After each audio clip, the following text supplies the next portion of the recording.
Vamos ler o versículo 5.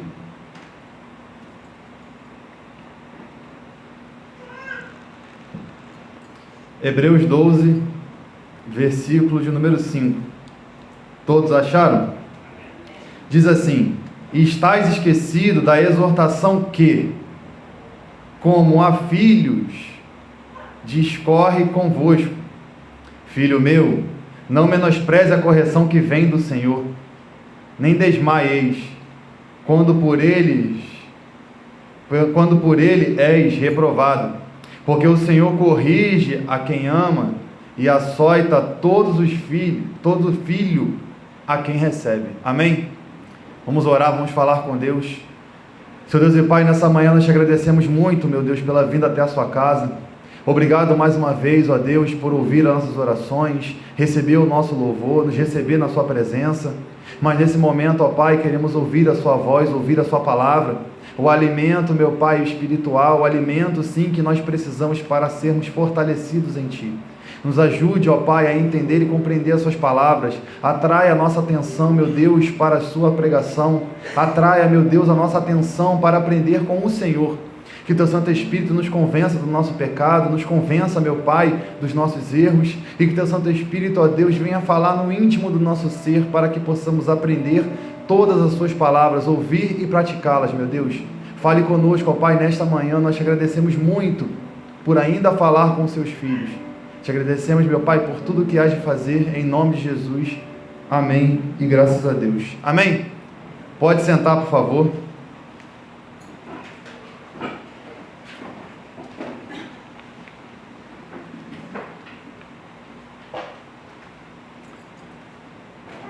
Meus irmãos, eu peço, a atenção dos senhores, porque algumas pessoas têm a mania de dizer que alguns assuntos que são pregados aqui, não as envolvem. Quando se fala sobre alguns temas, as pessoas dizem: não, isso aí não é para mim não, porque isso daí eu já faço. Outros vão dizer que não, isso aí eu não preciso ouvir, porque isso aí eu já sei.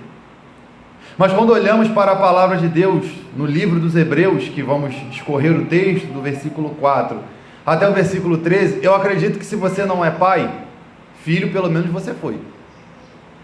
Se você não tiver, em nenhum desses dois parâmetros, é um problema muito sério. Porque ou você foi filho, ou você é pai, ou alguns ainda parte dos dois. Então eu quero que você preste bastante atenção, porque é de maneira subsequente. Semana passada nós falamos sobre a carreira, a corrida, falamos sobre a corrida que o homem passa, essa corrida difícil que nós enfrentamos aqui na terra, que é muito complicado. Nós temos acompanhado, como eu disse semana passada nas Olimpíadas, como que os atletas se frustram quando eles perdem.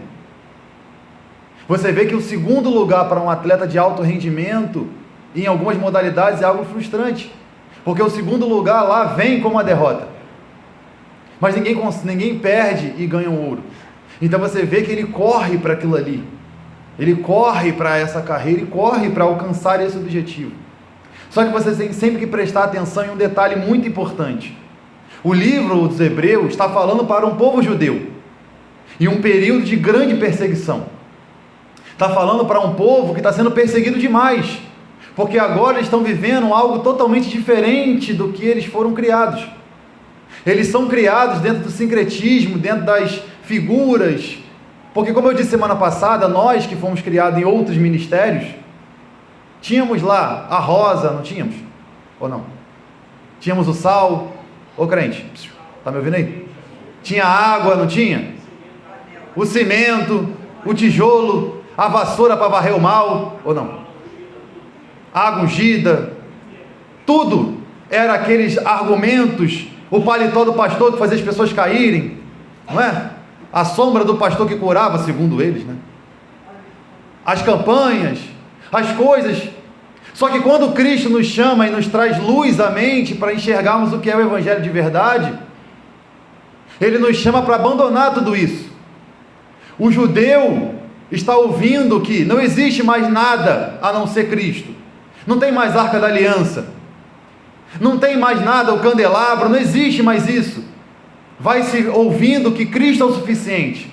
Não tem mais circuncisão na carne, mas é uma circuncisão que não é vista pelos homens, que é a aliança feita de Cristo para com os seus, que é feita diretamente no coração do homem, na vida do homem.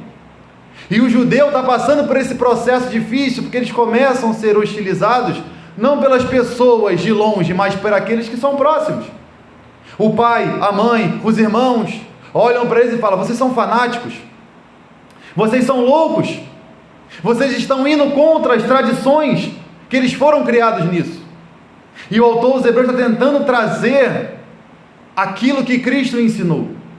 Como ele disse no capítulo 10, no versículo 34, eles estavam sofrendo pressão econômica, social, sofrendo uma pressão terrível interna, familiar, o cônjuge também. Porque se você hoje olha para alguém de uma outra igreja e fala para ele que não existe a água que o pastor ora, você bebe e fica curado, ele vai dizer que isso é loucura, não é? Se você falar para ele que não tem nada disso, de ficar uma semana no monte para ser mais santo, que a santidade vem como uma separação, uma vida buscando não pecar contra Deus, ele vai dizer que isso é loucura, que a oração que Deus ouve é no monte, a oração que Deus ouve é somente do pastor. E aí eles estão sofrendo esse embate muito grande entre de um para com os outros, porque aqueles que estão sendo iluminados por Deus estão começando a fazer aquilo que Deus estabeleceu para os seus filhos. E o autor dos Hebreus, com esse cuidado terrível, ele vai falando sobre isso. É por isso que ele inicia o capítulo 12 falando sobre uma corrida, uma trajetória. Ele vai falando sobre isso. E nessa última sessão, que é do capítulo 11, que falamos nas outras semanas, ele vai responder diversas perguntas que também são base para aquilo que nós vamos falar. Porque muitas pessoas poderiam se perguntar: mas por que antes de ir para Cristo, ser chamado por Ele, eu não sofri? Porque quando olhamos a nossa vida no mundo, teoricamente, o sofrimento era menor. Ou não? Ops. Roubar um dinheirinho lá no trabalho era mais fácil, né? No final do mês nós tínhamos R$1.000 a mais, podíamos comer aquela picanha. Hoje, a santidade de Deus nos obriga a fazer aquilo que é certo. Mas olhando para o aspecto do mundo, o modelo que o mundo apresenta hoje, as coisas são muito fáceis. Como eu disse na semana passada, ficar rico hoje em dia, falando assim, é fácil. Porque se você enganar as pessoas, você fica rico nesse mundo. Até mesmo nos altares. Ou não? Você já viu os pastores que têm jatinho, jaguar, fazenda? Porque as facilidades que eles encontram na fragilidade das pessoas é enorme. E enganando as pessoas, eles estão enriquecendo. Estão ficando cada vez mais ricos e aqueles que o acompanham cada vez mais pobres. Mas o autor dos Hebreus está dizendo que o sofrimento tem um propósito. Tudo isso tem um propósito, que ninguém sofre com Deus em vão. Sofre por amor. Porque o mesmo amor que Ele compartilhou com o ser humano, o amor que nós temos que viver para com Ele, vai nos causar um sofrimento terreno. Que é isso que ele fala no capítulo 11. Ele vai falando sobre esse sofrimento. Mas quando você olha para o Antigo Testamento, os homens também sofreram miséria, aflição, perseguição, guerras. Quantas guerras não tinha no Antigo Testamento? Quando você olha para o princípio da monarquia, quantas guerras Davi não sofreu? Quantos complexos Jefté não tinha, Gideão não tinha? Homens de Deus, homens que foram ditos no capítulo 11, que sofreram guerras internas, mas eles permaneceram firmes, aonde? No amor, na fé, na crença, acreditando sempre naquilo que Deus havia orientado. O autor dos Hebreus está falando para eles, está ensinando para eles que esse sofrimento que eles estão passando no tempo presente não é em vão. Jesus, quando esteve aqui na terra, explicou para os discípulos que haveriam aflições. Vocês serão perseguidos, vocês serão retirados do local, vocês irão sofrer mais. Tem de bom ânimo, eu venci o mundo. A vitória que Cristo fala de vencer o mundo não é uma vitória do triunfalismo, mas a vitória naquilo que não é terreno nem palpável, mas é aquilo para o futuro. Porque eu não sei aonde as pessoas leram que o Evangelho é esse Evangelho de conforto. Eu não sei de onde os homens tiram que o Evangelho vai te proporcionar tudo e não vai te exigir nada. Aonde você simplesmente vai na igreja, congrega, Ou então aqueles religiosos vêm somente na ceia? Ou não tem isso? Ops, não, isso não, né? Ninguém é aquele que vem só na ceia, não, né? Aqueles que só vêm somente na ceia. O autor aos Hebreus está tendo um problema de explicar para eles que assim como os outros homens sofreram, eles também iriam sofrer. Assim como os homens foram martirizados, eles também iriam sofrer. Porque não é diferente de um para com o outro. Os homens lá no Coliseu de Roma olhavam para essa vida como algo desprezível. O mais importante era continuar firmes na causa. Era continuar firmes no propósito que Deus os chamou. Para quê? Para ainda assim na sua morte, aos olhos dos homens vergonhosa, eles estavam proclamando o Evangelho e mostrando o que era acreditar no Deus invisível, mas real. Mas se você pegar o início do capítulo 12, a partir do versículo 4, e você quiser centralizar um assunto, você vai encontrar a palavra dita disciplina. Porque é disso que ele vai falar, do versículo 4 em diante. Ele vai falar sobre algo de disciplina. Só que o disciplina lá no grego, né, que é o paideia, vai falar de uma ideia de formação. Vai falar de uma criação. Quem aqui teve filhos? Levanta a mão aí. Levanta a mão aí, crente. Teve filho? Tem filho, né? Óbvio. Nós podemos criar os nossos filhos de qualquer maneira? Claro que não. Porque a criação e a formação vai muito além de credo religioso, não é? Existem pessoas que criaram seus filhos com retidão, ética e integridade, mesmo sendo de outras religiões ou sendo ateu. Então isso vai mostrar o cuidado do pai para com o filho na formação. Porque todo pai quer que seu filho seja alguém na vida, bem-sucedido, estruturado, tenha caráter, personalidade, não é? A ideia do pai para com o filho na sua formação é para que a criança realmente seja, como nós falamos aqui, alguém na vida. Ninguém cria o seu filho para que ele seja um bandido, não é? Um alcoólatra, um drogado, um prostituto. Ninguém cria o seu filho para o mal. O autor aos Hebreus agora sai daquela analogia, sai da corrida e começa a trazer o aspecto familiar. Primeiro ele vai falar sobre uma corrida de uma recompensa, e agora ele fala do seio familiar. Se eles não tinham tanto conhecimento acerca de uma corrida, de um troféu, de um benefício, o âmbito familiar vai trazer uma ideia unitária para eles. Espera aí, todo mundo tem algum parâmetro. Todo mundo já foi filho ou é pai.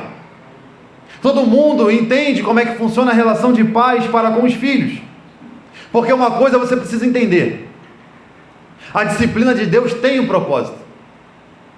Deus não vai ficar disciplinando seus filhos, porque uma coisa é o tratamento diferente do padrasto e do pai.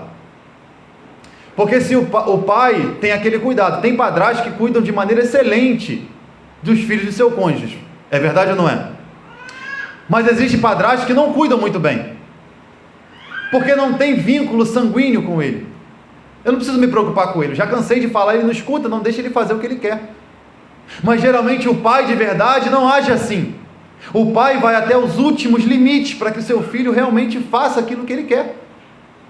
E aí Deus traz essa ideia para eles e mostra para eles que eles não são chamados de bastardos. Ele não é padrasto deles, ele não é um amigo deles, ele não é tio. Deus está mostrando para esses homens que o papel deles como filhos é obedecer o seu pai. Porque quando você olha para a forma que Deus trata os seus filhos, Ele trata os seus filhos para que eles amadureçam, cresçam, evoluam na vida. E Ele usa 3 métodos, que é a retribuição, que é a lei da semeadura, a prevenção e a educação. Tudo isso é feito no mundo de hoje. Porque as pessoas pensam que a escola tem que educar as crianças. Não é assim? Ops, não é? A escola, mas se a criança for mal educada em casa, como que ela vai ser na escola? Hã? Se a criança não obedece os pais em casa, como que ele vai obedecer os professores? Não é? Se a criança não tem respeito pelos pais, pelos seus irmãos em casa, como ele vai ter respeito por aqueles do lado de fora? Porque olha como as crianças se comportam quando não são educadas. Hora do lanche. Você lembra, né? Quando a criança é bem educada, ela senta, come o lanche dela e acabou. Mas já viu aquela criancinha mal educada que come dela, quer comer o dos outros? Ou não é assim? Mete a mão no lanche dos outros, pega, sai correndo. Se o outro fala que não dá, ela vai lá, tritura o lanche na mão. Crianças que não foram educadas direito pelos seus pais, não deram uma formação direita para os seus pais. O autor aos Hebreus está deixando claro que a forma que Deus os trata é muito diferente. Ele vai fazer lá na frente o comparativo do pai terreno para o pai celestial. Mas vamos ler o versículo 4 de Hebreus 12. Versículo 4. Ora, na nossa luta contra o pecado, ainda não tendes resistido até o sangue. Ele traz uma ideia introdutória, falando da luta contra o pecado, que por mais que eles estivessem ouvindo a palavra, tivessem fé, eles ainda não haviam morrido pela causa, eles ainda não haviam padecido pela causa, mesmo aprendendo e ouvindo sobre Cristo, aquele que obedeceu o Pai até o fim, aquele que padeceu, não desistiu, foi até o fim. Eles estão recebendo um parâmetro que é Cristo, porque é isso que ele fala nos versículos anteriores, e é isso que ele fala no capítulo anterior também. Ele vai apontar para Cristo sendo o maior exemplo, apontando para Cristo que padeceu, sofreu, fez tudo o que o Pai ordenou, mas que eles ainda não conseguiam vencer isso, dizendo para eles não desistirem e continuarem, e falando para eles que tudo isso um dia iria valer a pena. Mas depois, no versículo 5, como nós lemos inicialmente, ele vai nos falar: estáis esquecidos da exortação que, como filhos, discorre convosco. Você olha o tratamento que Deus faz no Antigo Testamento. Vou te dar um exemplo. Lembra do Davi? Quem foi Davi, gente? Homem o quê? Fala alto aí, crente, para tu não dormir. O homem segundo, olhando para Davi, sem os seus erros, a conduta de Davi era ótima, não era? Sim ou não? Ouça com atenção, crente. Mas mesmo tendo uma boa conduta, ele erra. Ele cai com a Betseba. E não somente ele cai, como ele ainda manda matar o seu marido, e pior, tenta enganá-lo, trazendo ele para perto e tentando fazer com que o pecado dele fosse encoberto. Espera aí, eu já me deitei com a mulher do meu amigo, eu preciso arrumar um cenário para poder isso ficar perfeito. Vou chamar ele para beber um vinho comigo, vou mandar ele se deitar com a sua esposa, porque se ele tiver qualquer contato com ela, vai justificar sua gravidez. Mas aquele amigo que era um guerreiro, era um soldado, entendia que na guerra não se pode vacilar, porque ninguém tira um serviço dormindo na guarda, encosta assim no cantinho, vou tirar um sono, sabe, vou dormir um pouquinho. No nosso Rio de Janeiro, uma autoridade, ou seja, militar ou civil, não entra numa operação e dorme no meio da rua. Ou você já viu algum policial dormindo no meio da rua? Você já viu dentro de uma operação, de uma guerra? Não se dorme dentro de uma guerra. A guerra foi feita para que os homens estivessem observando o que está acontecendo. Aonde você enxerga isso? Gideão. Todo mundo queria ir para a guerra, todo mundo queria guerrear, mas Deus falou: ó, tem um monte de gente covarde aí, vamos começar a fazer a peneira. 10 mil foram embora. Deus fala: não, mas tem muita gente aí, vamos fazer o seguinte, vamos ver quem é guerreiro de verdade e quem não é. Gideão, manda eles beberem água. Aquele que levar a água até a boca com a espada na mão, olhando para um lado, para o outro, sempre atento, esse daí serve. Agora aqueles que bebem água como cachorro, como cão, esse daí você pode mandar embora. E os homens deitavam, davam braçadas na água, e aqueles atentos, verdadeiros soldados que entendiam que estavam na guerra, bebiam água de maneira correta. Urias era um bom soldado, entendia as necessidades da guerra, entendia como que funcionava essa questão da guerra. Ele não pode estar lá se deitando, se deleitando com a sua esposa, porque a guerra pode estourar a qualquer momento. Mas o rei, o general, não estava preocupado com a guerra, mas estava preocupado naquele momento com seus deleites. E Deus é aquele que não é conivente com o pecado de ninguém. Faz com que Davi venha se frustrar nos seus planos, porque ele não se deita, ele não volta para casa para se deitar com a sua esposa, ele vai para a guerra. E aí O que Davi vai justificar? A mulher vai morrer por conta do seu erro. Porque se ela tivesse um filho sem ter contato com seu marido, como é que justifica? O cara está um mês em casa, ela está grávida de 2. E aí? Como Deus não é conivente, ele envia Natan, fala para esse cara lá, que ele mandou matar o amigo, botou ele na primeira fileira, mas avisa para ele que eu estou vendo, avisa para ele que eu sou pai, tá? Eu enxerguei o que ele fez. É como um pai que instala uma câmera dentro de casa e vê o filho fazendo besteira. Quem é que tocou fogo na grama? Fui eu não, mãe. Ele pega o vídeo e fala aqui, ó. Tá vendo? Sabe quem é esse cara aqui? Você. Quem está me ouvindo aí, diga amém. Esse cara aqui é você. Eu vi você fazendo. Deus mostra para Davi que ele está vendo tudo. Davi sente aquela pancada, mas sendo o pai, ele não podia passar a mão na cabeça de Davi. Ah, Davizinho, você errou, sabe? Não. Deus deixou claro para ele, a espada nunca vai se apartar da sua casa. Toda ação, Davi, tem uma reação.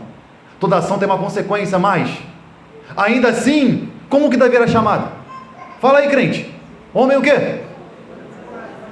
Porque Davi, quando recebe essa correção do pai, ele diz, cria em mim, ó Deus, um coração puro. E renova o espírito inabalável e reto. Não me lances fora da tua presença, pai. O mais importante é estar próximo de ti. E nem retires de mim o teu Santo Espírito. Para Davi, quando ele entende o que é a correção de Deus, nenhum reino era importante. Para ele, o mais importante era estar próximo de Deus, porque ele sabia que Deus estava fazendo o seu trabalho de pai. Porque Davi é um homem diferente depois da correção. Davi não é a mesma pessoa. Algumas pessoas, Deus vai lá, repreende, a pessoa sai batendo o pé como uma criança pirracenta. Ou não é assim? Lembra quando Davi repreendeu Saul? Você está errado. Ah, mas eu estou errado não, estou certo. Eu estou claro que eu estou certo. Eu trouxe ovelha, mas eu não pedi isso. Eu não te pedi isso. Eu pedi obediência. Você vê a diferença dos que são filhos e dos que não são filhos. Porque quando são a repreensão que vem para todos, os filhos de verdade entendem, não, realmente, o meu pai quer que eu melhore. Mas aqueles que são rebeldes olham para aquilo e falam, ele é um tirano. Ele não pode fazer isso comigo. Davi é disciplinado e melhora por conta de sua disciplina. Deus vai deixar claro durante toda a história essa repreensão. Outro exemplo. Lembra do Moisés, que foi citado aqui? Quem foi Moisés? A Bíblia diz que ele foi o homem mais manso que já esteve sobre a terra. Não é? Muito diferente de nós, que somos sanguíneos. Ou não? Moisés não era assim. Mas no momento de fúria, Deus falou, Moisés, bate um papo com a rocha aí, Moisés. Fala com ela aí que ela vai jorrar água. O que Moisés faz? Sendo atribulado por muitas pessoas na cabeça? Bate na rocha. Deus poderia falar, ah, Moisés, você não é igual a mim, né, cara? Poxa, que dificuldade, né? Todo mundo falando na tua cabeça o tempo todo, Moisés, Moisés. Porque feristes a rocha, você vai ver a terra e não vai entrar. Mesmo Deus tratando Moisés como filho, a penalidade veio para Moisés, ó, você não vai entrar não. Isso que você fez, para mim é reprovável. Você terá uma punição. Dentre outros homens que sofreram diversas penitências ao longo da história. E Deus não os abandonou, por quê? Porque chamava esses homens de filhos. O cristão do nosso tempo precisa entender que Deus vai te repreender sim, sempre. Seja no culto, seja no louvor, seja na oração, seja com o ímpio falando com você, porque Ele te ama.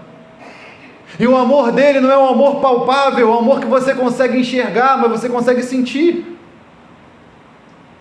Esse amor, esse cuidado que Ele tem, você está aprendendo sobre os discípulos, não está? Sobre os apóstolos. Olha o Pedro. Lembra do Pedro? Olha que maravilha o Pedro. O cara foi chamado, largou tudo, foi, né? Não de primeira, como foi dito aqui. Mas o Pedro passa por oscilações na vida, até que ele chega no auge e fala, Senhor, eu morreria por ti. Eu daria minha vida pelo Senhor. E Jesus fala o que para ele? Bom, Pedro, isso aí. Você não sabe o que você está falando. Antes que o galo cante, você vai me negar 3 vezes. E como a palavra de Deus não volta vazia, assim se cumpre mais. Pedro nega 3 vezes e Jesus fala, não, chega de Pedro, né? Deixa Pedro para lá. Eu vou levantar outro, porque eu posso escolher qualquer um. Eu posso levantar qualquer um. O que Deus faz com Pedro? Cristo faz com Pedro. Vem cá, Pedro. Qual é a primeira pergunta que ele faz? Pedro, tu o quê? Tu o quê, crente? Pedro, você me ama? Ah, eu amo. Jesus pergunta, Pedro, vou te dar mais uma oportunidade de você me responder direito. Tu me amas? Ah, claro que eu te amo. Pedro, tu me amas? Aí Pedro entende. Peraí. Eu posso falar para ele que eu amo, mas ele consegue me ver por dentro. Eu posso falar para ele que ele é tudo para mim, mas ele pode me enxergar por dentro. Peraí. Senhor, tu sabes. Você vê o cuidado que Cristo teve com Pedro? Foi lá até ele, trouxe essa reconciliação, porque Pedro era filho. Você viu Cristo indo até o jovem rico? Ô crente, ele foi até lá? Ele falou para ele, ó, para ser filho é isso aqui, ó. Quer? O preço é muito alto, para mim não dá. O autor aos Hebreus está trazendo para esses homens essas exortações, porque isso já estava escrito naquilo que eles defendiam e aquilo que eles achavam que era certo. Salmo de número 89. Não dorme não, hein, crente?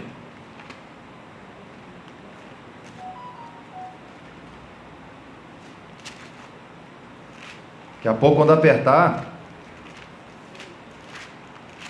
tem que estar ligado. Salmo de número 89. Vamos ler o versículo de número 30. Salmo 89, versículo 30. Diz assim: se os seus filhos desprezarem a minha lei e não andarem no meu juízo, se violarem os meus preceitos e não guardarem os meus mandamentos, então, o que Deus vai fazer aí? Lei, forte aí, lei. E com açoites a sua? Deus está falando, se os seus filhos não obedecerem a minha lei, se eles não obedecerem aquilo que eu estabeleci para eles, eu vou açoitá-los. Deus está falando assim, não, vocês vão lá, não. Ele está falando do cuidado do pai para com o filho. Ele está falando do cuidado que tem que ter, que tem que existir. Ele está deixando claro, eu punirei com vara as suas transgressões e açoites as suas iniquidades. Eu vou punir. Deixando claro que, mesmo amando, ele não aparta a punição dos seus filhos. É por isso que ele usa a analogia daquilo que eles têm conhecimento, da questão familiar, que assim como eles criaram seus filhos nesses preceitos, Deus estava cuidando deles da mesma maneira. Não estava fazendo com que eles fossem libertinos. Não, faz o que você quer e está tudo certo. Não. Deus deixando claro, eu vou punir vocês. A punição será da minha parte. Eu vou fazer isso. Continuando. 32. Então punirei com vara as suas transgressões e com açoites as suas iniquidades. 33. Mas jamais retirarei dele a minha bondade, nem desmentirei a minha fidelidade. Não violareis a minha aliança e nem modificarei o que os meus lábios, o quê? Proferiram. Deus está falando, o que eu falei eu vou cumprir. Tudo que eu disse eu vou fazer, mas se vocês andarem errantes, a vara vai vir. O açoite vai acontecer. E aí, no nosso tempo presente, o evangelho que é pregado é que Deus não açoita ninguém. Não é? A pregação que se escuta hoje, por aí afora, é que Deus te ama. Aí canta, né? Deus me ama, e o seu amor é tão grande. Ele te ama, Mas o amor que ele tem para com seus filhos tem isso daqui: açoite, repreensão. Porque, meu irmão, Deus não vai ficar batendo palma com seu erro e achando que está tudo certo. Aqueles que são filhos e pertencem a Deus serão açoitados sim. Todos eles, ninguém vai escapar. Só não será açoitado quem não é filho. Quem não é filho vai continuar fazendo tudo de errado. E vai ser como a Bíblia mesmo declara: está entregue aos próprios deleites. Faça o que vocês quiserem. Mas aquele que for filho de Deus vai sofrer as punições. Aqueles que realmente forem da parte de Deus vão sofrer, porque Ele mesmo disse: a minha palavra não vai mudar. Não é porque os homens estão adaptando o Evangelho para esse Evangelho de recompensas que eu vou mudar minha palavra. Deus continua sendo o mesmo lá de Gênesis até Apocalipse. O mesmo que falou com Adão é o mesmo que falou com João, é o mesmo que fala contigo. Ele não vai passar a mão na sua cabeça por conta do seu erro. Eu não sei se você é acostumado a ouvir coisas que te dão ânimo, porque é muito bom sentar e ouvir Josué capítulo 1, não é? Esforça-te e tem de bom ânimo, eu sou contigo. Que maravilha, glória a Deus, que coisa maravilhosa. Mas Deus é pai. Josué não era bastardo, Josué não era enteado, mas ele disse: ó, o dia que o livro dessa lei se apartar da tua boca e você parar de me obedecer, você estará sozinho. Josué parece que ouviu isso, mas quando o anátema está no meio do arraial e ele apanha para a cidade de Ai, que ele vai para a guerra sem orar, a primeira coisa que ele faz depois é o quê? Chorar para Deus: Senhor, o que eu fiz de errado? Josué, você não viu que tinha um anátema no seu meio? Deus não passou a mão na cabeça de Josué, porque Ele queria deixar claro para ele que a sua palavra não muda. Ele falou: eu vou açoitar todo mundo, não quero saber. Se é filho, está debaixo da minha regra. Se não é filho, faz o que você bem entende. Porque olha só, imagina uma família que tem 3 filhos, e uma criança que não é filho vai morar lá.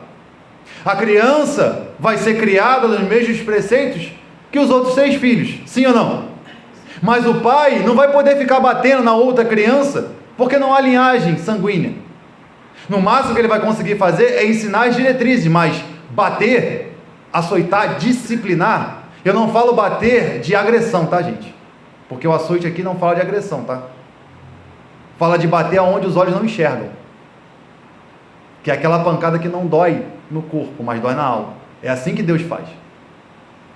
A criança será criada nos preceitos, mas ela não vai poder apanhar, porque o pai não vai poder exercer o seu papel de maneira integral como pai para aquela criança. Ele vai ensinar o mínimo. E é isso que Deus está falando: eu não sou padrasto de vocês, vocês não são bastardos, vocês são filhos, e como filhos, eu vou repreender vocês sim. Vocês não vão pecar em paz enquanto estiver debaixo das minhas asas. Vocês não vão fazer o que querem, porque o pai que deixa o filho fazer o que quer, negligencia. Porque não sei se você lembra, aquele que não cuida dos seus, negou a fé, é pior do que o infiel. Os seus fala de autoridade. Os seus fala de todos aqueles que estão debaixo da autoridade de alguém. Pai e mãe são autoridades na vida do filho. Se ele larga a criança e depois acontece o pior, como fazer? Porque uma coisa é clara: aqui estamos falando de filhos de Deus, amém? Não estamos falando de nenhum outro tipo. Filhos, os que ouvem a voz de Deus, obedecem a sua palavra, obedecem os seus preceitos, mas estamos falando de um Deus que nos trata como Pai, enxergando quem nós somos, porque é isso que Ele vai deixar claro mais à frente. Volte lá em Hebreus.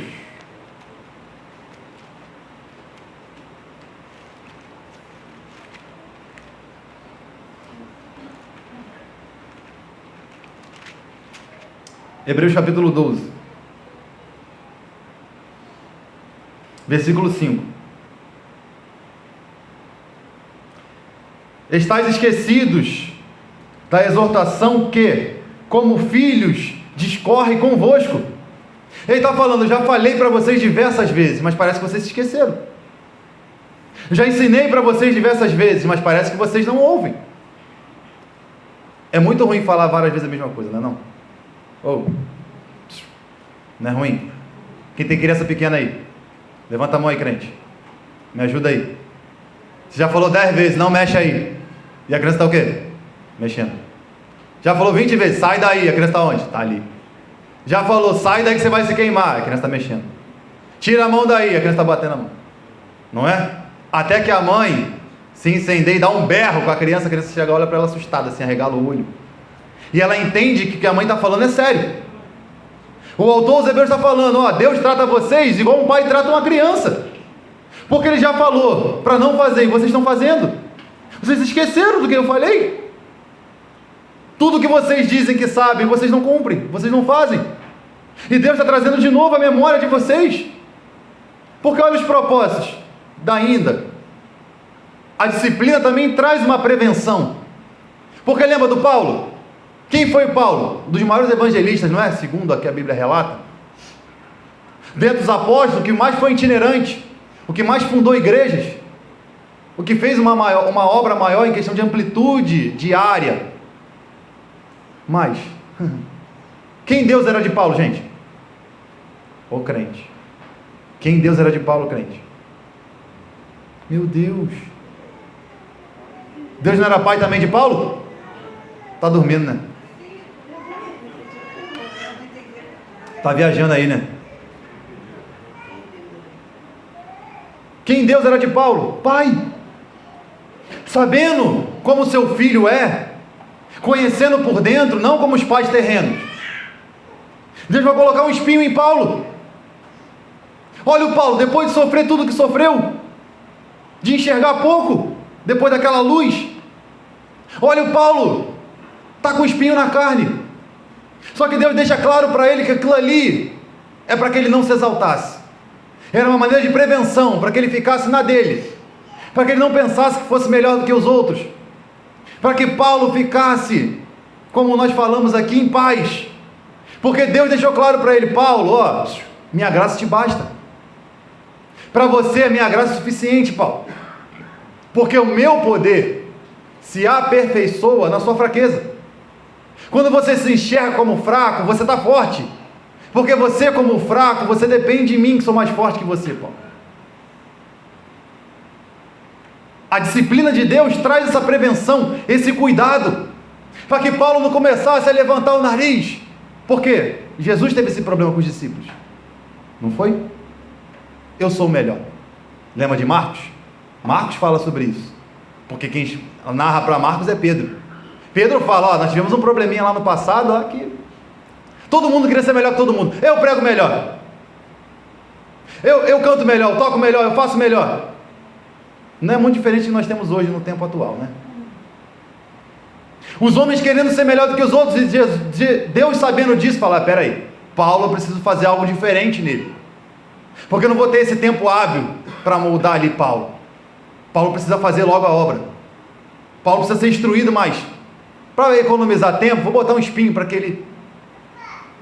E Paulo orou 3 vezes, o espinho saiu? Não.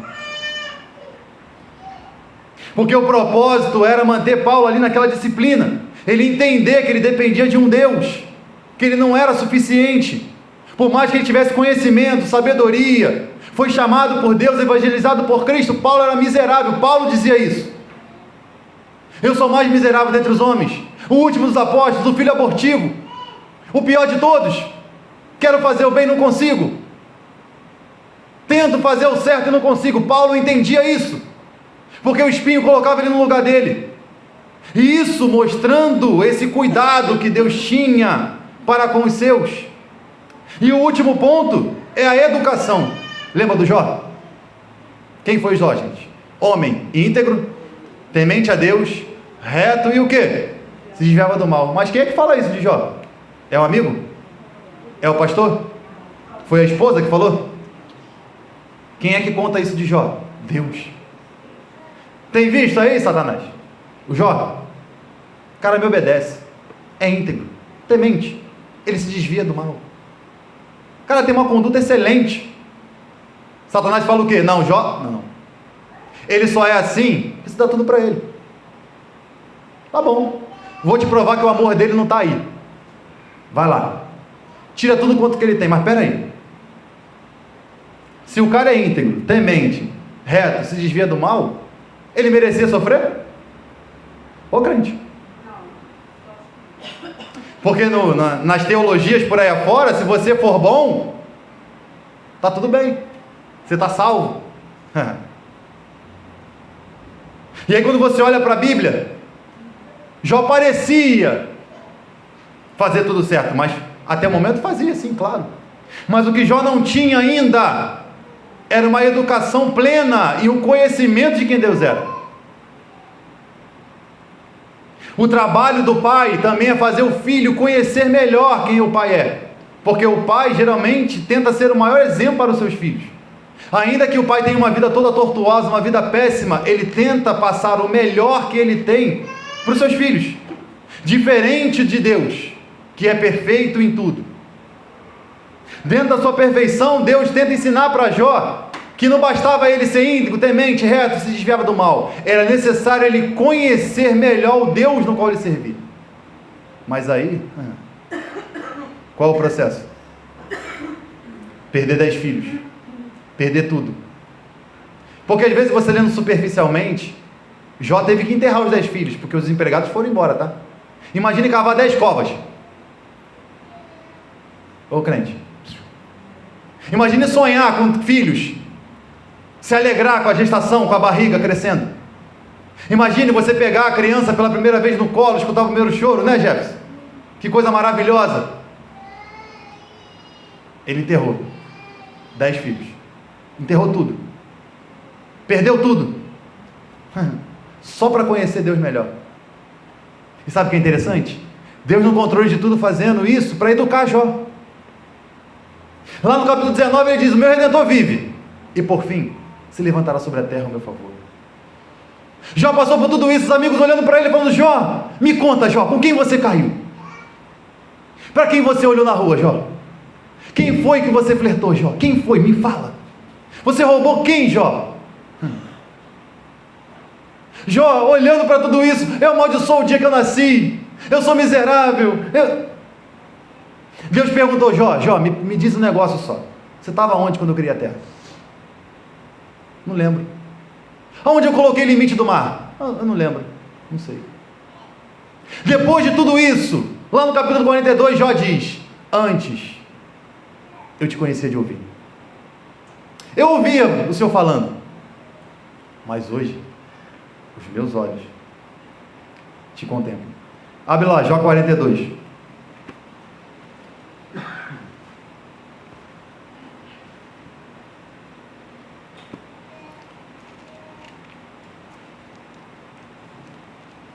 Está me ouvindo aí? Diga amém. Amém.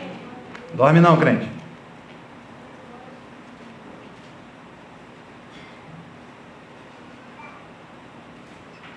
Olha o cuidado do pai para com o filho, de Deus com Jó. Vamos ler do versículo 1 em diante. Então respondeu Jó ao Senhor: bem sei que tudo podes, e nenhum dos teus planos pode ser frustrado. Quem é aquele, como disseste, que sem conhecimento encobre o conselho? Na verdade falei do que o quê? Jó estava falando do que nem sabia. Como é que eu vou falar alguma coisa do Senhor se eu não sei nada? Continuando: coisas maravilhosas demais para mim, coisas que eu não conhecia. Escuta-me, pois havias dito que eu falarei, e eu perguntarei, e tu me ensinarás. Eu te conhecia só de quê? De ouvir. Mas agora os meus olhos te veem. Por isso me abomino e me arrependo no pó. E o quê? Eu me arrependo, Deus, de ter falado do meu dia do nascimento. Eu me arrependo de ter falado as besteiras que eu falei, porque eu não sabia qual era o seu propósito. Eu não sabia que o Senhor estava me ensinando a ter intimidade contigo. Porque as pessoas dizem que querem ser próximas de Deus, mas esquece que tem um preço para isso. Ah, Deus, eu quero te conhecer. Para estar próximo dele, tem que abrir mão de muitas coisas. Porque você já viu quando o filho faz coisas de errado na rua e teme que o pai descubra? Sabe aquela menina nova que acabou de sair de um hotel e se o pai visse, iria arrancar os cabelos? Mas o filho, por mais que queira, tenta fazer o máximo que a imagem que ele tenha, aliás, que o pai tenha dele, é de querer um ótimo filho. E Deus está deixando claro para Jó: eu te conhecia, Jó. Eu sabia quem você era. Mas faltava uma coisa. Faltava você me conhecer. As pessoas esquecem que Deus nos conhece, diferente do pai terreno. Mas para conhecê-lo, o preço é muito alto. Muito alto. O problema do cristianismo hoje, e as pessoas que vivem, nesse cenário cristão, é que acham que conhecer a Deus é ver as suas manifestações aqui na terra, e não é isso. Conhecer a Deus é isso. Olha o que já sofreu para conhecer um pouco mais de Deus. Olha o que os homens do Antigo Testamento, olha o que os homens, os mártires, sofreram para estar mais próximos de Deus. Olha o sofrimento que eles tiveram. Olha José, para entender quem era o Deus do seu pai, o que passou. O conhecimento de Deus vai nos trazer aflições, porque é isso que a Bíblia aponta. Não é o conhecimento de ler a Bíblia, ouvir o pastor pregar, ouvir num culto, não é isso. O conhecimento vai fazer você renunciar a coisas que você ama, para entender qual é o propósito real de Deus na sua vida. Porque Jó disse: nenhum dos seus planos serão frustrados. O que o Senhor disse que vai fazer, vai acontecer. Mas como? Volte lá em Hebreus.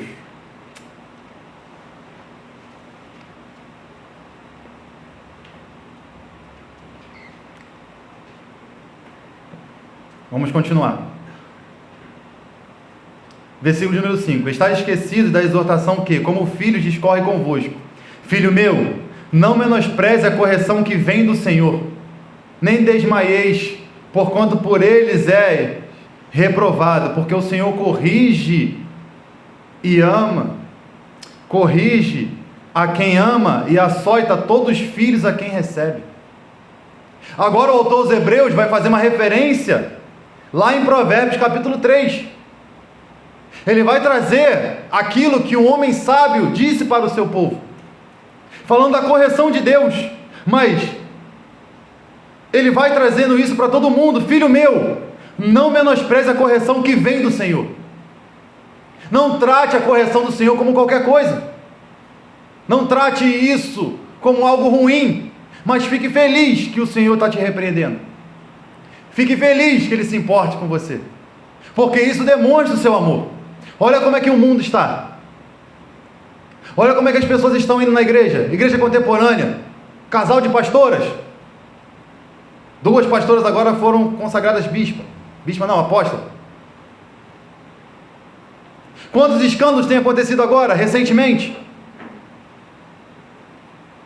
Aqueles que não são filhos vão se deleitar em escândalos, em rebeldia.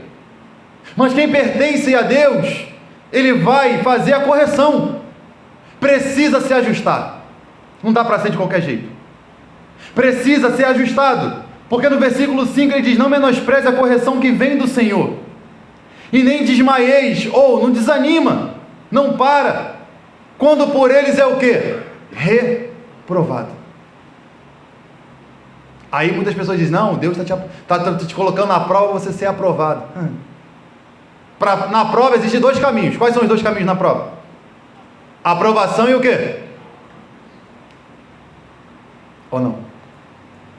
Ou você faz a prova, ou você é aprovado, ou você é reprovado. Aqui, o autor sempre está dizendo: não menospreza não, porque se ele te reprovar, é para que você se aperfeiçoe, faça de novo, e seja aprovado. Se você foi reprovado hoje, ou se Deus reprova as suas atitudes hoje, fique feliz, que é o amor que Ele tem para contigo. Triste seria se você estivesse errando, sendo totalmente reprovado, e Ele não falasse nada.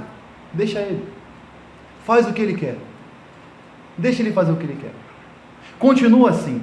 Olha o Saul, lembra do Saul? Deus foi lá falar com o Saul: Saul, peraí, cara, você errou, coitado do Saul, é ignorante, negativo. Deus foi claro para Samuel, tu vai passar a mão na cabeça desse cara até quando? Eu já reprovei, já rejeitei esse cara aí, eu não quero mais não. para mim, ó. Mas como é que foi com Davi? Vou te bater, vou te açoitar, mas você vai ficar direito. O autor aos Hebreus está trazendo aquilo que Davi ensinou para o seu filho Salomão, e ele repassa para os leitores de Provérbios. Aquilo que Davi sempre ensinou para Salomão é não menosprezar a correção que vem do Senhor. Se Deus te reprova, te bate, te açoita, tem que se animar. Você não vai desmaiar quando por ele é reprovado, porque Deus não é leviano quando corrige alguém. Ele não é leviano com ninguém. Porque quando ele fala não desmaiar, é para você olhar para o propósito, e não somente pela correção. Porque olha o que ele diz no versículo 6. Porque o Senhor corrige a quem o quê? Ama. E açoita a todo filho a quem recebe. Ele está deixando claro, olha, você quer ver se Deus te ama? Perceba se ele está te açoitando. Se ele estiver te batendo, fique feliz. Ah, Deus, eu quero uma demonstração do seu amor. E vai te bater. Ele vai te bater, e muito. Porque Deus não bate como homem. Ele bate aonde dói mais, que é aqui dentro. Quem gosta de ser contrariado aqui? Levanta a mão. Ninguém, né? Mas quando você é contrariado, como é que você fica? Indignado, né? Se tem uma coisa que é ruim e eu detesto ouvir, é assim: você está errado. Essa semana passei por uma situação, né, um testemunho, aonde eu pedia muito, um testemunho,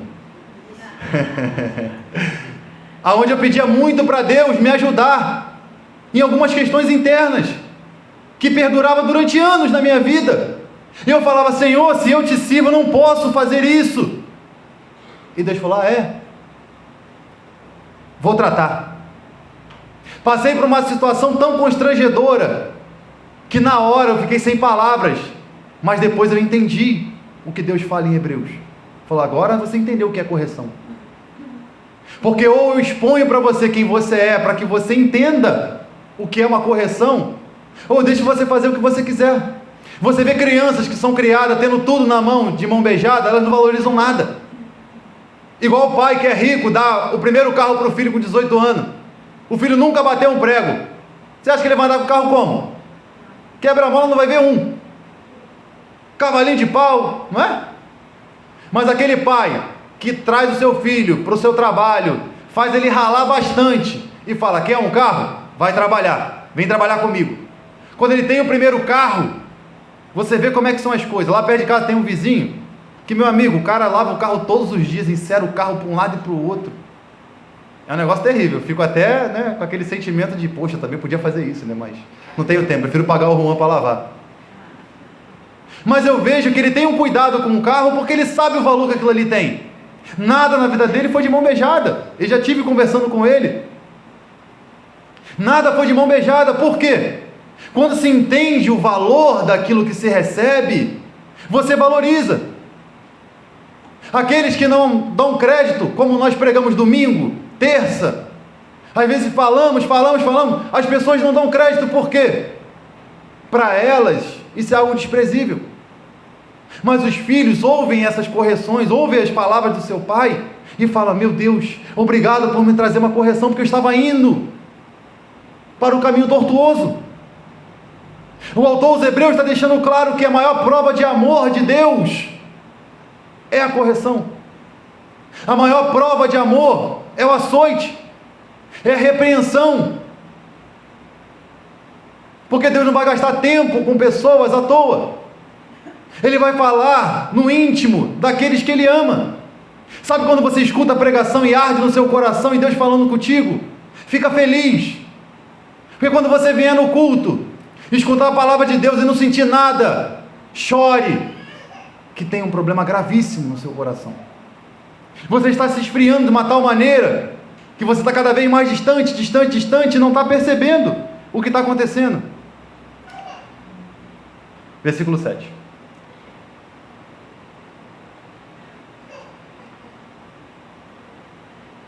É para a disciplina que o quê?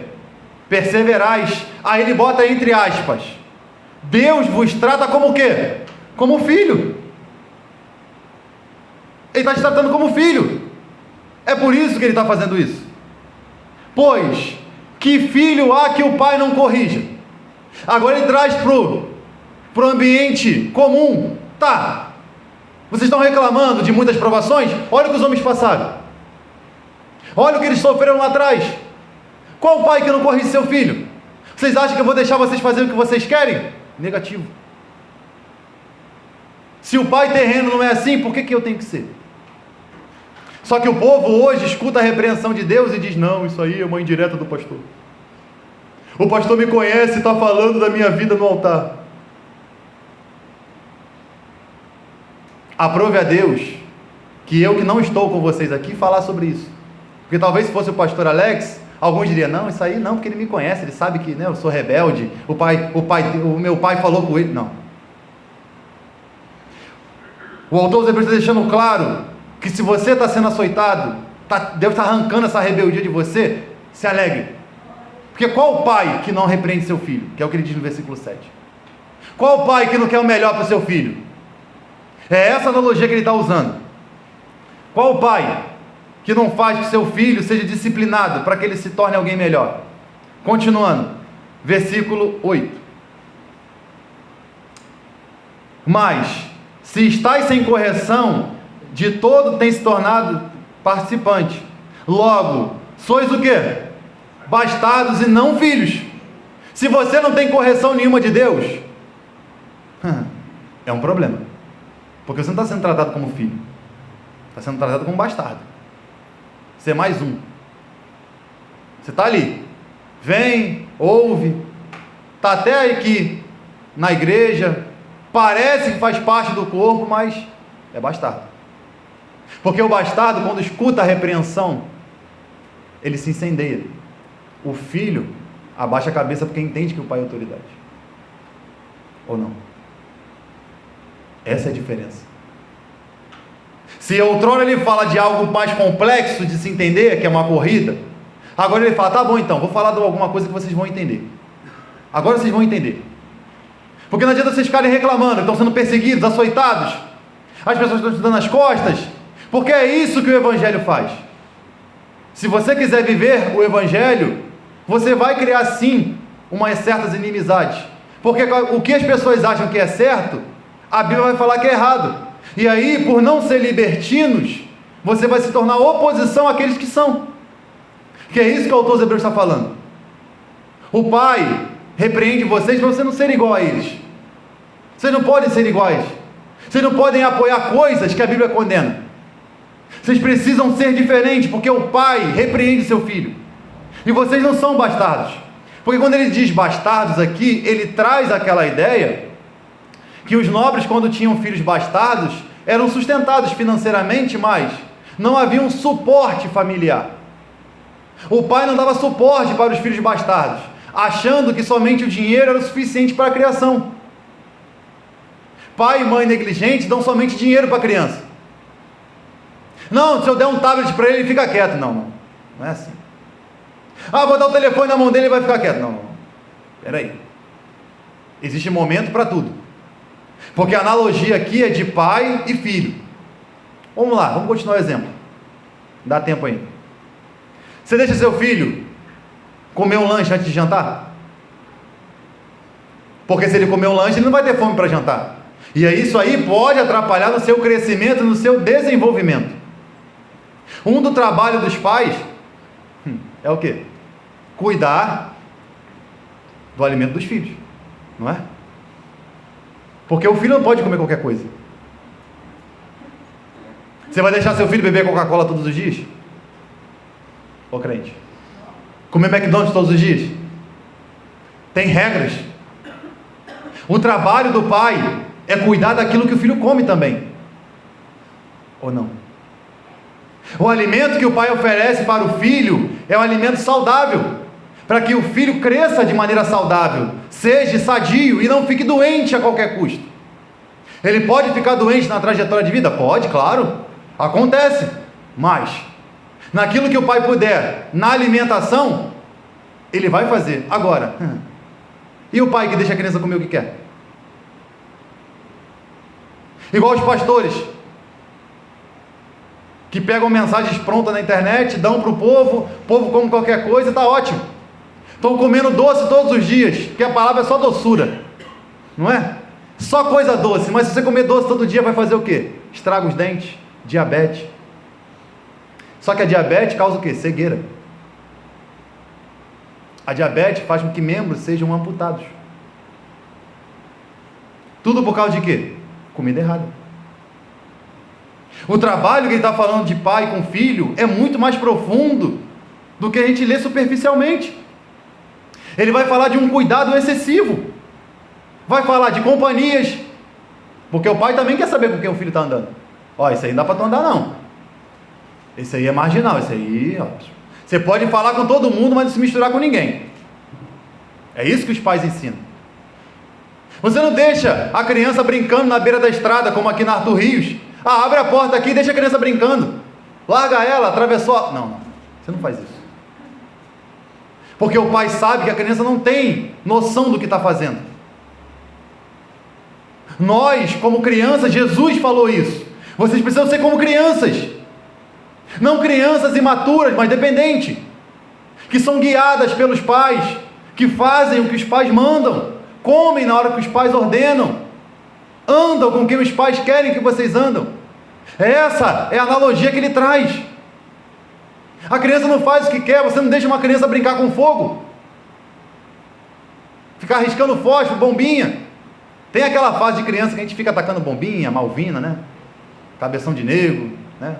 Os meninos aí sabem o que eu estou falando, os homens, né? Todo mundo já teve essa fase aí de tacar cabeção de negro para lá, para cá, botar na lata. Faz parte. Mas certamente seu pai visse, já te dá aquele puxão de orelha. Você está doido? Você pode queimar a mão. É desse cuidado que ele está falando. Porque ele está deixando claro, vocês não são bastardos. Vocês são filhos. Se são filhos, o pai vai ter tempo, vai ter dificuldades, vai ter que ralar bastante para cuidar dentro dos preceitos. Continuando.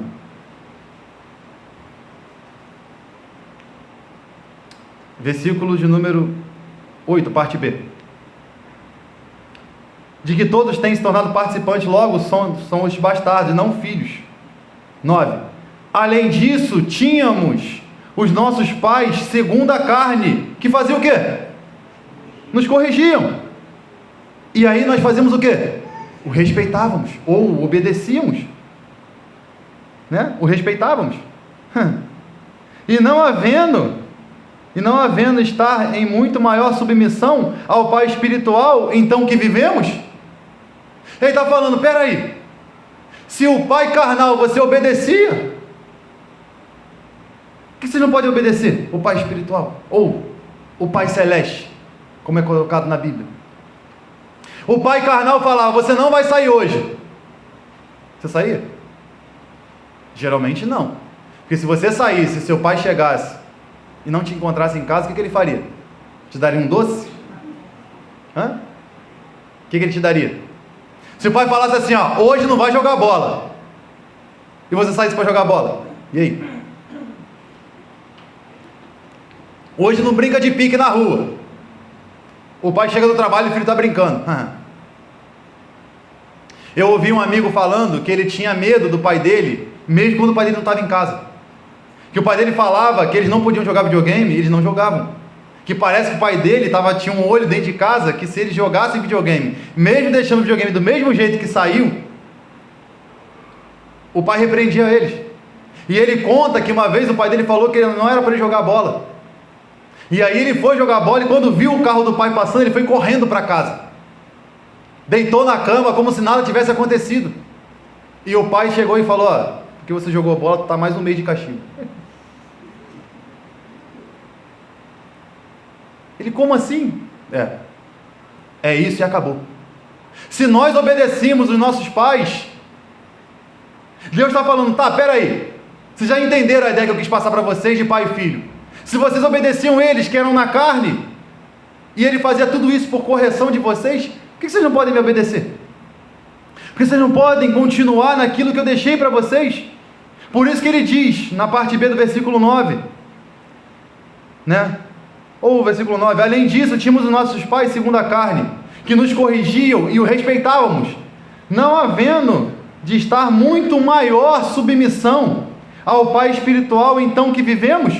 Ele está falando, se vocês obedeciam o Pai de vocês carnal com Deus, a obediência é maior ainda. Porque você poderia sair, fazer o que aconteceu e o Pai não vê. Mas Deus sabe de tudo, contempla tudo com seus olhos. Não dá para fazer alguma coisa escondida de Deus e achar que Ele não está vendo, como dava para fazer dos pais. O pai falava assim, ó, você está proibido de sair de noite. Você abria a janela arrumadinho e ó, voltava às 3 da manhã, 4, deitava na cama, tirava a roupa, tudo certo. Mas com Deus não é assim, porque Ele contempla o homem com seus olhos. O próprio salmista diz, Senhor, Tu me sondas e me conheces. Sabe quando eu assento e me levanto. Conhece o meu deitar, o meu levantar, o meu caminhar. Sabe tudo o que eu faço. Deus está deixando claro para os homens que Ele sabe de todas as coisas. Continuando, versículo 10. Pois eles nos corrigiam por pouco tempo, segundo o melhor que lhe parecia. Deus, porém, nos disciplina para aproveitamento, a fim de sermos participantes da sua santidade. Ele está dizendo claro, trazendo essa analogia, que os nossos pais nos corrigiam em pouco tempo, dentro da sua sabedoria limitada, dentro do pouco que o pai sabe sobre vida. Deus não nos corrige em pouco tempo, ou dentro de uma sabedoria limitada. Ele nos corrige dentro da plenitude, porque o nosso pai corrigia e nos disciplinava para que nós fôssemos alguém melhor quando crescêssemos. Deus nos corrige não para esse espaço de tempo aqui na terra, mas é para a eternidade. É bem diferente as coisas. A correção de Deus é para o aproveitamento, é para que no fim de todas as coisas sermos participantes da sua santidade, já trazendo uma ideia introdutória do que ele vai falar nos versículos subsequentes, lá a partir do versículo 14, é para que fôssemos participantes, de sermos santos, separados, porque o homem, o Pedrão, como nós falamos, que errou tanto, vai nos ensinar um grande princípio. 1 Pedro capítulo 1.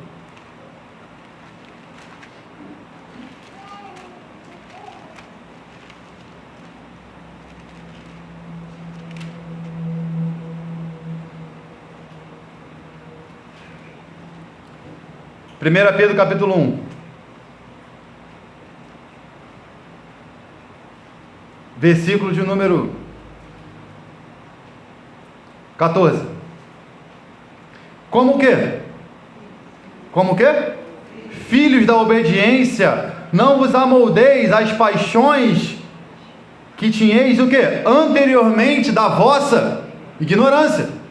Como filho, vocês têm que abandonar aquilo que vocês faziam de errado. Versículo 15, pelo contrário, segundo é santo aquele que o quê? Vos chamou, tornai-vos santos também, vós mesmos, em todo o vosso procedimento, como está escrito, sede santo, porque eu sou santo. Pai, o Pai é o exemplo. Deus se coloca como um Pai exemplo, e dizendo, ó, sede santo, como eu também sou santo. Aqui ele não fala sobre a plenitude da santidade que há nele, porque é impossível para o homem se cumprir. Mas ele fala do homem ser separado, fala de ser diferente, não cometer as mesmas coisas que vocês faziam antes, que vocês antes eram ignorantes, agora não. Agora vocês são filhos, vocês não são bastardos. Não somos da linhagem judaica, não temos sangue de judeu, somos gentil, mas fomos adotados por ele. Somos aquele que João 10 diz que temos ovelha de outro aprisco, lembra? Eu não rogo somente por esta, mas aquelas outras que ainda tem. Nós somos as outras. Nós fomos aqueles que fomos enxertados na videira, como está em João 15. O autor aos Hebreus está mostrando para o povo sobre essa disciplina, a participação da santidade. Volte comigo lá para caminharmos para o fim.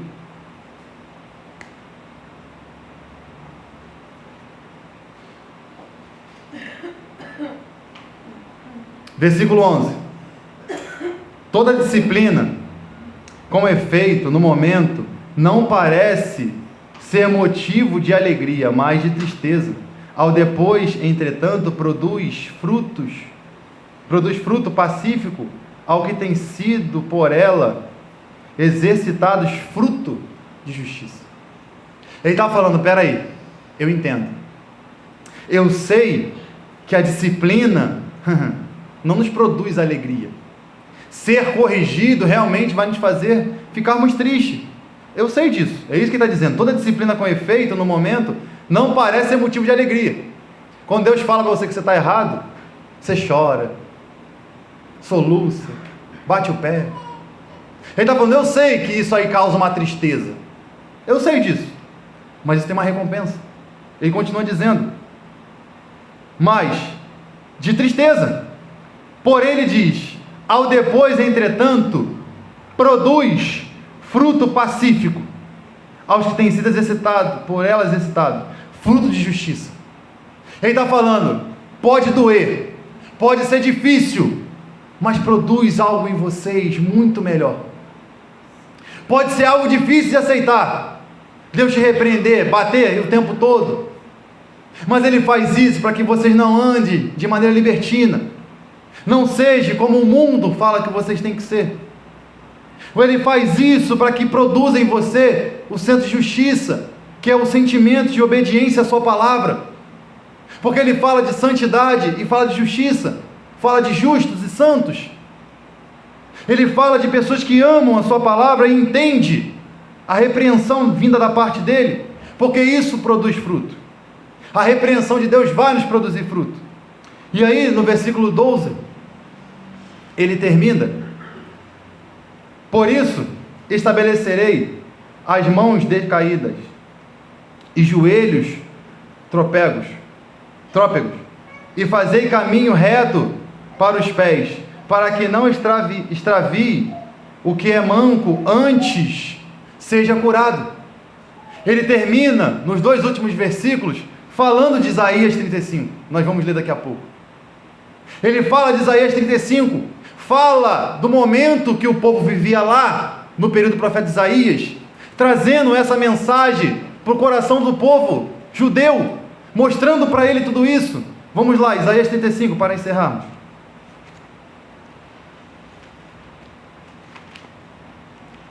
Volta aí.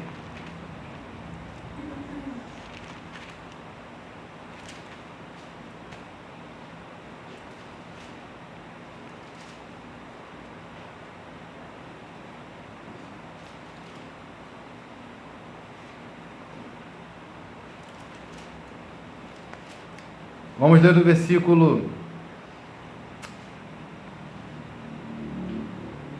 3.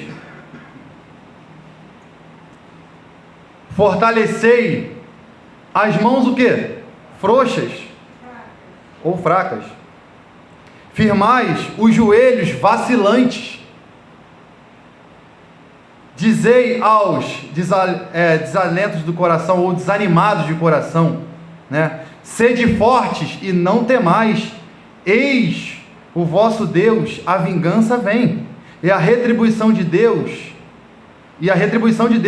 Ele vem e vos salvará.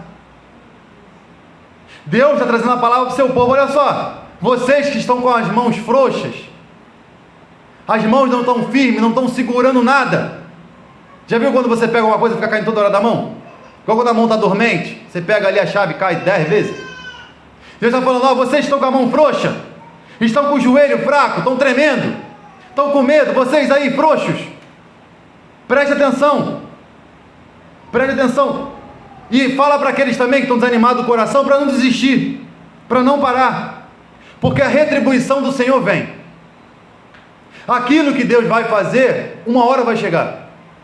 E isso Ele fala em todos os âmbitos da vida, fala sobre justiça, vingança, aquilo que é certo, mas Ele está dizendo, a retribuição dele vem, e quando vir, vos salvará.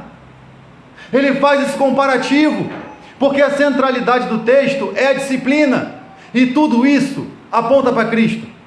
Ele foi disciplinado, ele obedeceu o Pai em tudo, ele animou os homens que estavam do seu lado, mas através dele também nos trouxe esperança.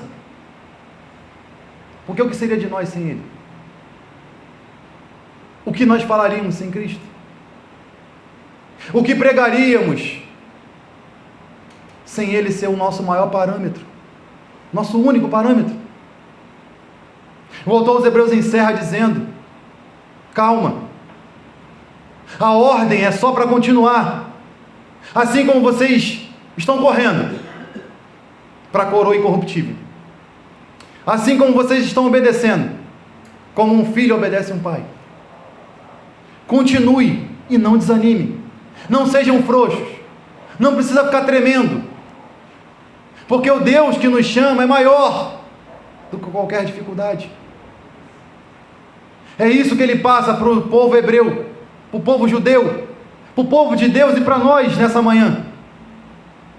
Pare de reclamar quando Deus está te açoitando, Ele está te aperfeiçoando. Lembra da ilustração do barro sendo moldado na mão do oleiro? Muito se é falado, mas se um barro fica, ou um vaso fica de maneira errada, com defeito, o oleiro não tenta dar uma lixadinha não, o ideal é quebrar tudo, quebra, tritura, até virar pó, coloca água de novo e faz um novo barro. Se Deus está te moldando, segundo o caráter de Cristo, continue dando glória a Deus, continue louvando o nome dEle, porque se não foi fácil para os outros, não será fácil para nós. Se não é fácil para ninguém, não haverão atalhos e nem caminhos alternativos. O caminho é único, que é Cristo. Ele é a porta, Ele é o caminho, Ele é a salvação, Ele é a esperança, Ele é tudo.